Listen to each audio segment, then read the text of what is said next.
Assalamualaikum everyone. Today we will learn about international cooperation among nations.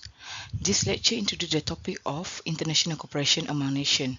We will explore how countries work together to promote trade and economic growth.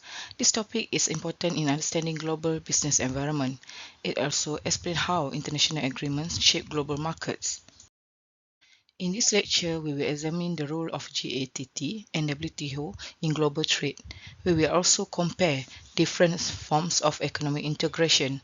Additionally, we will analyze major trading blocs such as European Union. This objective will guide your understanding of global cooperation. After World War II, countries aimed to prevent trade conflicts. The International Trade Organization was proposed but never formed. Instead, GATT took over its role in promoting trade. Later, the WTO replaced GATT to continue its mission. GATT aims to create a free and competitive trading environment. It reduced tariff and trade barriers through negotiation. It also introduced the most favored nation principle. This ensures fair and equal treatment in international trade. The World Trade Organization was established in 1995. Its main goals are to promote trade, reduce barriers, and resolve disputes. It has members from around the world. WTO plays a key role in regulating global trade. The WTO has broader scope than GATT. It covers service, intellectual properties, and investment. It also has stronger enforcement powers. This makes it more effective in managing trade issues. The WTO faces challenges such as trade in services and intellectual property protection. It also deals with enforcing trade agreements, negotiation deadlocks like the Doha Round trade issue. There is also criticism from various global groups. Regional integration refers to cooperation between countries to reduce trade barriers. There are different levels of integration. This range from free trade areas to political unions. Each level reflects increasing cooperation. A free trade area removes trade barriers among member countries. However, each country maintains its own policy with non-members.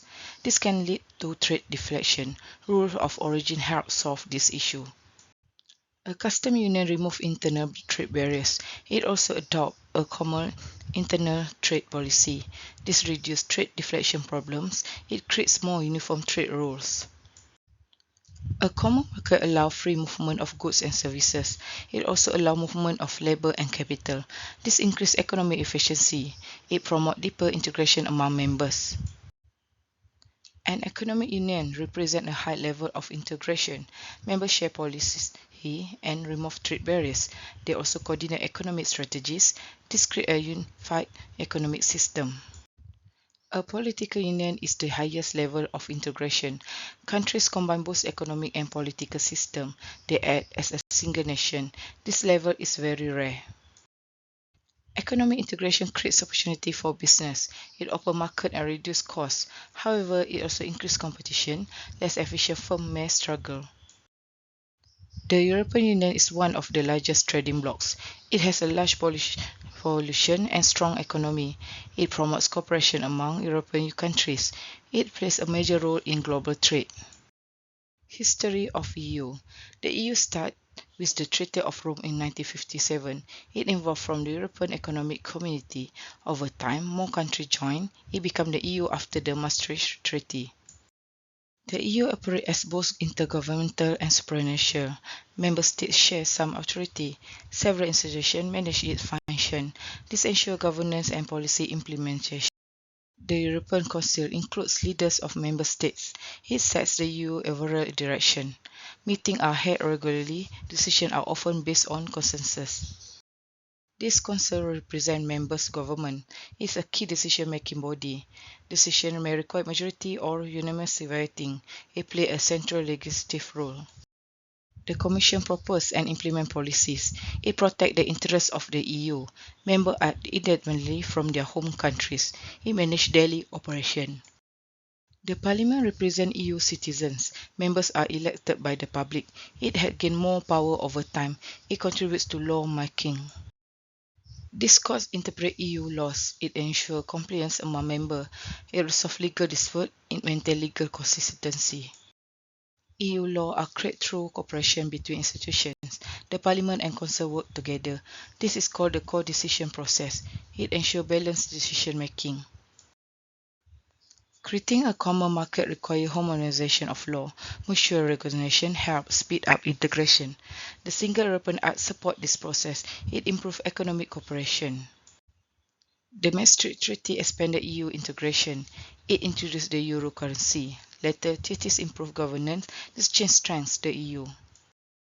Several treaties shaped the EU development. These include Amsterdam, Nice, and Lisbon. They improve decision-making structure. They also strengthen institutions. The EU faced issues like state aid and policy disagreement. Agriculture policy create conflict. Some criticize lack of democracy. This challenge affect integration. NAFTA promotes trade among the US, Canada, and Mexico. It reduced tariff and trade barriers. It also encouraged investment. Overall, it has improved economic relations. Various trade agreements exist in America. These include Mercosur and Andean Community. They aim to promote regional trade. Their success varies. This region includes agreements like ASEAN and APEC. These promote trade and cooperation. They support economic growth. They strengthen regional ties. African countries have almost formed trade groups. Examples include SADC and ECOWAS. These aim to boost regional trade. However, challenges limit their success. In conclusion, international cooperation is essential for global trade. Organization and agreement help reduce barriers. Economic integration creates both opportunities and challenges. Understanding this concept is important for international business. There are a few questions from from the last two slides. You can try to answer it and try to do the practices based on the answer. Based on the question. Thank you for the listening. See you in the class.